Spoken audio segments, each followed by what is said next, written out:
Today's show is going to go down as a classic, I can promise you that. We're heading to the Outer Banks of North Carolina for a little deep sea fishing with some former teammates of mine, the most famous offensive line in the entire world, the Hogs.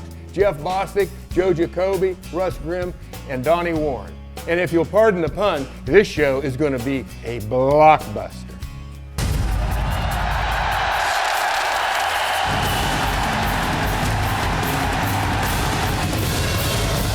Hi, I'm John Riggins. Sports have always been a big part of my life, and I've moved from the football field to the great outdoors. Come with me as I hunt, travel, and invite my celebrity friends along to cook across America. So join us this week for Riggo on the Range.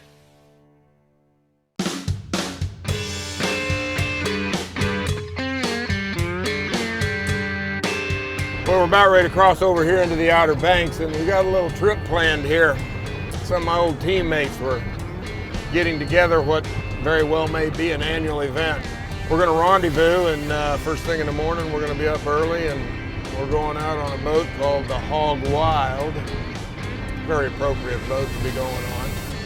We're going to run about 2 hours, get out to the blue water, and see if we can drag in some bluefin, yellowfin, wahoo marlin, and maybe mahi-mahi with a few king mackerel thrown in for good measure. Let me tell you about the Hogs. They're kind of like the Secret Service in how they handle the president. They were my Secret Service. In about 12 or 13 years, these guys played in 4 Super Bowls, and they won 3. We had Jeff Bostic, who's the offensive center, Russ Grimm, the left guard, Joe Jacoby, the left tackle, and Donnie Warren was the tight end. These guys were great individuals. They had big hearts. They played hard every Sunday, and as I said, they kept my jersey clean for the most part. But then again, they are the Hogs. We're at Grimey's house, Lighthouse, 974, we're here. Oh, well, I think Grimey's already taken the lead. There's a note that says he's at the beach. That's where they are. I think Joe Jacoby and Donnie Warren is with him. I don't know about Jeff, but let's go see where they are. All right, let's go meet the boys. See all the players in this, see all the actors in this play.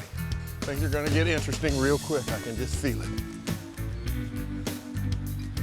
Mainly because Russ is out of beer, and he'll be in a bad mood when we first show up, because he's had to wait probably 10 minutes for his beer mule, that would be me, to bring him what he's really after.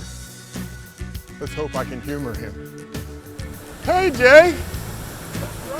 What's happening?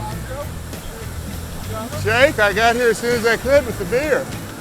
Good to see you, man. We just ran out. I know, I heard that. Grimy, Jesus, Grimy. You gotta be careful out here, man. Somebody's gonna stick a harpoon in you. Hey, you too. At least you keep your shirt on. Easy.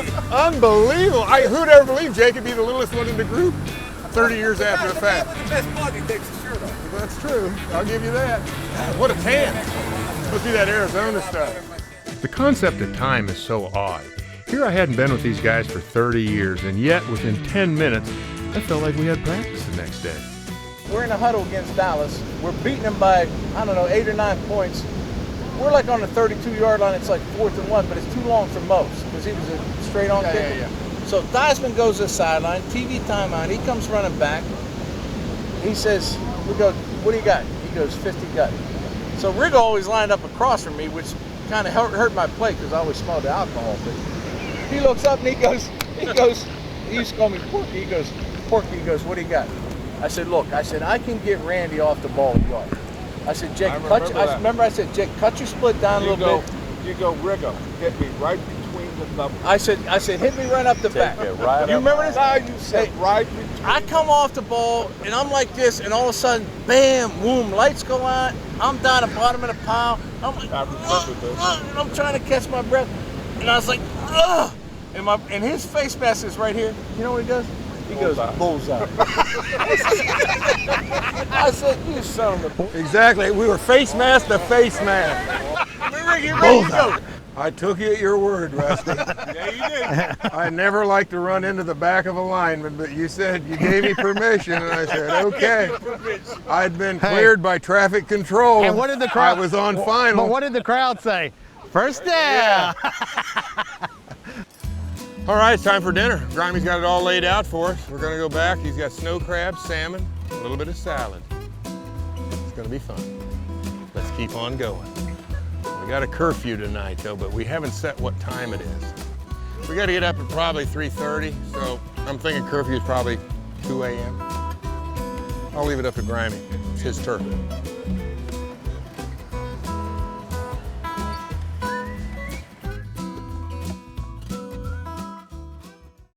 Please don't go anywhere. The fun is about ready to begin.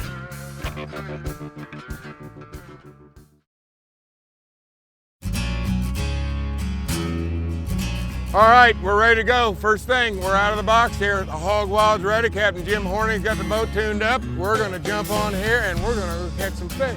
Come on! Took us about 30 minutes to get through the Sound, and then of course we zipped through Oregon Inlet, and then it was a 2-hour trip to the Blue Water. And who in the hell let Dutch drive? The night before, over a few beers, we decided to have a little wager, but it had nothing to do with the fishing. This had to do with upchucking. And whoever the first guy was to upchuck, he was going to have to give everybody else 20 bucks. But the kicker was that the second guy was going to cost him 40 bucks per man. Bosco's on the board! Pretty rough water. Hey, that was a tough ride. It's official. We just had the forensic expert go down there. He's already checked the whole crime scene. Bosco blew his cookies. He's a loser right now. And I might add, he don't look too good. We'll check in with him a little bit later. I'm catching a stench up here. What's coming out of the cabin? What is What's it, bombing? Does it smell like a Bourbon Street? Yeah. Smell like Bourbon Street up there? Exactly. Oh, yeah. Now, Bosco, as bad as it was for him, because it was costing him $20 per fisherman for what he had done, if there was a second guy to follow suit, he was off the hook. And that's exactly what happened. 40 bucks right there! We got a $40 shot, Grimey, my man, all time! Grimey came to play. Got some fish now. Yeah, the fish. He get it from the trees. He did. I can't cut back on the $40, but at the same time, Grimey, well played, well played. I got it. I got you, Grimey. We're good. I was on top of that from the beginning. I didn't want to get your shirt wet. That was the best thing that's happened all morning. Now we see if we can get a bite. Unfortunately for Grimey, it cost him $40 per man. But on the bright side of that even, it seemed like the fishing finally picked up. So who's to say? Maybe we put a little chum back in the water and we brought a few of those mahi-mahi to the boat. Got a fish on! Another! Nothing real big. We'll get rid of the stump. It was refreshing more than one can possibly know to move from the pregame jitters to actually getting some fish on. Now, the batting order had been decided that we would go from oldest to youngest. That put me up number 1 and Donnie up number 2. The dolphin, little dolphin.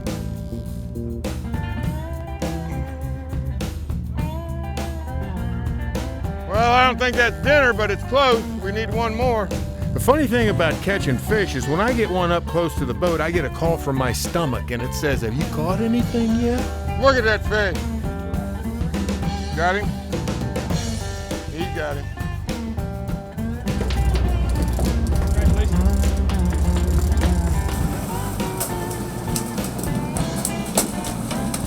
No, mine's bigger. Are we talking about? Yeah, what are we talking Are we? about?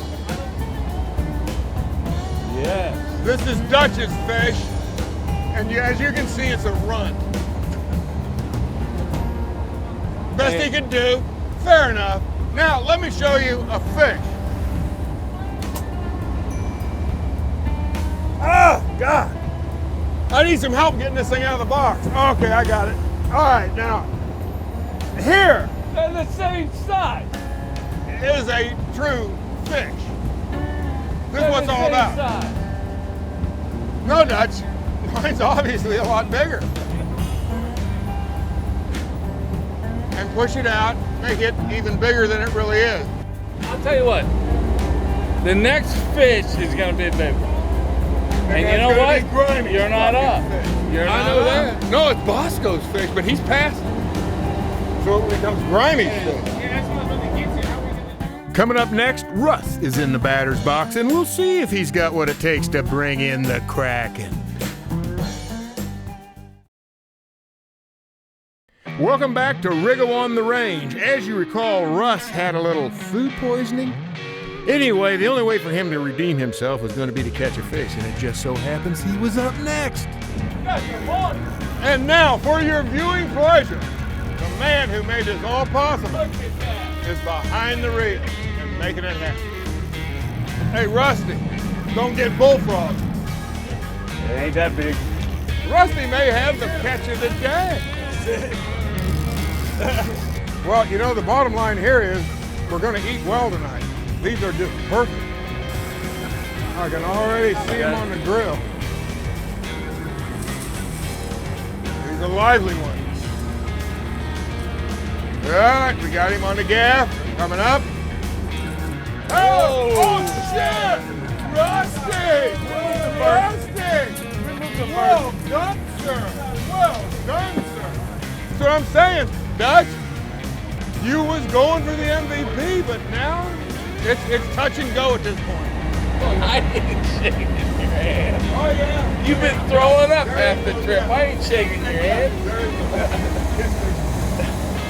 All right, Grimey's on the board with the biggest fish. God, talk about a guy that made a reversal of fortune.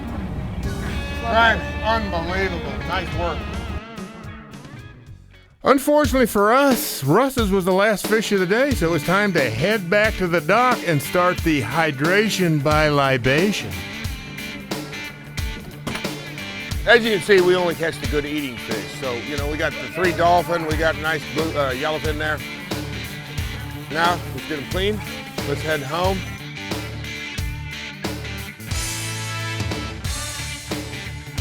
You can see the tuna has already been prepared. I had my sous chef do that, Le Granny.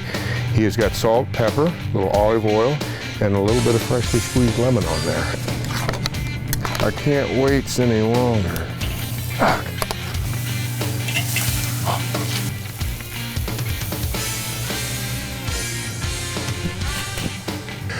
Russ had his French maids come today, and as you can see, the kitchen is immaculate, and we kind of like to keep it that way because we're the Hogs. And you know what? Hogs eat off of paper plates. So, you know, don't be offended that we're not using our finest china. That's just the way it is around here. To go along with the tuna, we had a nice salad, some corn on the cob, baked potato. Hey, perfect meal for a hog. Guys, a toast. Thank you for joining me on this most excellent adventure. Grimey, thanks so much for being our host here. Turned out pretty well after all. After dinner, and of course that long day on the water, we decided to wind down with a few games of pool. We chose up sides, and wouldn't you know, Russ and I became the champions. The next morning came quick, but the fishing action was worse than it was on the first day. Just the luck of the draw, I guess. Well, we're kind of down to a little desperation right now. We're running back towards home, but there's these towers out here, and we're going to give it a try and see if there's anything going on here. That's all we can do. Can you feel it, Jake? You feel him? Seeing Jake flex his muscles in that fighting chair reminded me of the old days when he used to be the human forklift. That's what he used to do to defensive ends. I didn't think he was going to have a lot of trouble with that scrawny little fish. Put him on roller skates, Jake. They'll give you a little tussle, huh? Consider that's such a great big rig.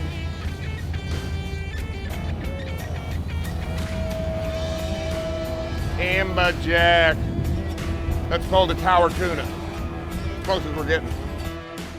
It was finally Jeff's turn. He had to scratch the day before, but the one thing about Jeff, I knew when I handed him that rod, this fish wasn't getting away, just like there was no nose tackle that could get away from him. Bosco, you look like you were born in a fighting chair. Another jack. Amber jack. Hello.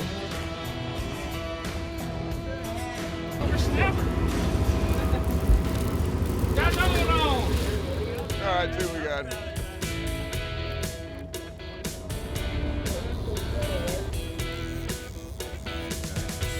Thank you.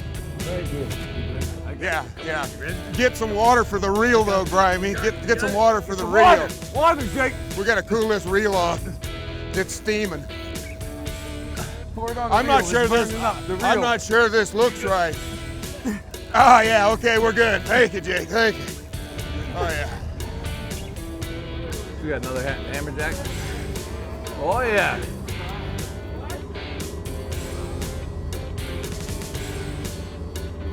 There you go, Gunner. That little rascal. Thank you very much. That's a decent fish. I'm telling you, it wore me out. That's a wrap for this fishing trip, but there's still a little bit left to go. We got to go home, fire up the Barbie. We got the mahi-mahi from yesterday, and I've got a special little secret I'm gonna let you in on. And that's all when we come back here on Wriggle on the Range.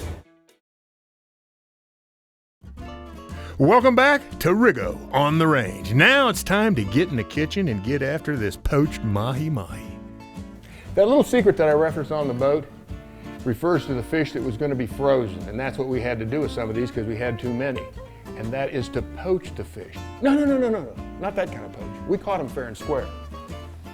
This kind of poach with a fish poacher. Now, you don't actually need one of these. As long as you have something at home that's got a tight fitting lid on it, and you can get the fish up off the bottom just enough to keep the poaching liquid underneath it, you'll be fine. Now the liquid that we're going to use this afternoon to poach the fish in is called court bouillon, and it consists of water, white wine vinegar, some herbs.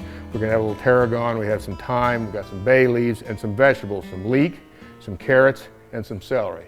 You notice my hand's a little shaky here. I've got to, what do you think? Oh yeah, okay.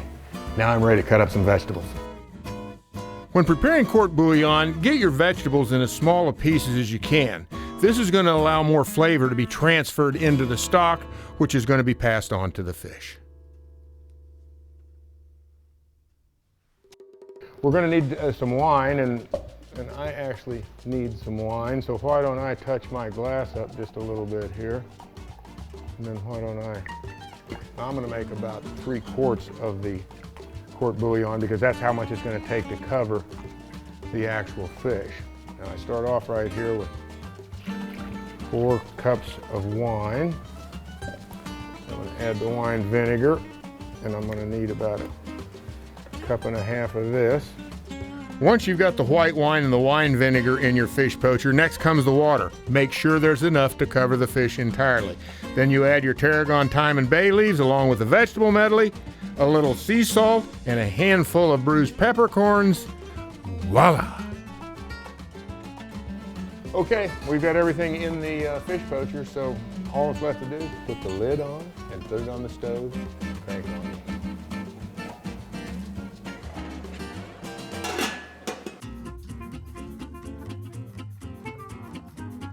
All right, it's been 30 minutes. I've checked the heat on this. I brought it down. There's just a very slow bubble, just the way I wanted it, just coming up ever so slightly. So it's time. We'll come over here. We got our rack right here. We're going to place our mahi-mahi on it and position it a little bit of space in between. We don't want it touching. And now we'll gently lower this down into the poaching liquid.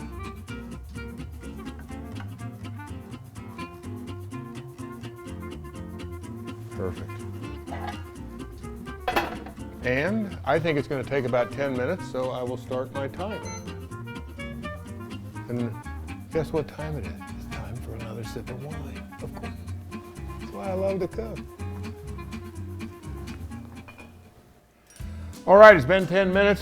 Let's take a little look here. Oh yes, just bubbling exactly the way you want it to. Ever so slowly. I got a couple hooks here that we can get this out with.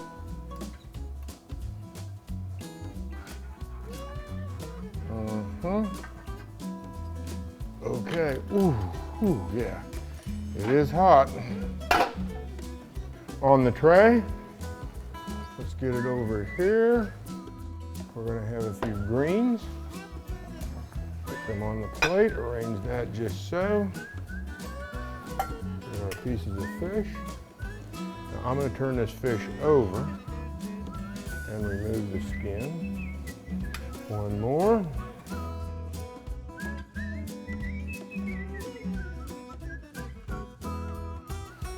So far so good. A little black pepper.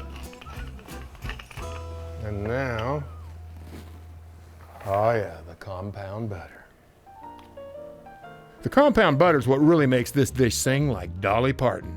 You combine 1/4 pound of softened butter with some lemon juice and garlic, and then it's really the herbs of your choice. I use chives, dill, and tarragon. You mix it all up together, put it in the fridge for about an hour, and then just bring it to room temperature before you want to use it. Well, let's see what we've got here. See if this poaching the fish is the way to go. I think it is.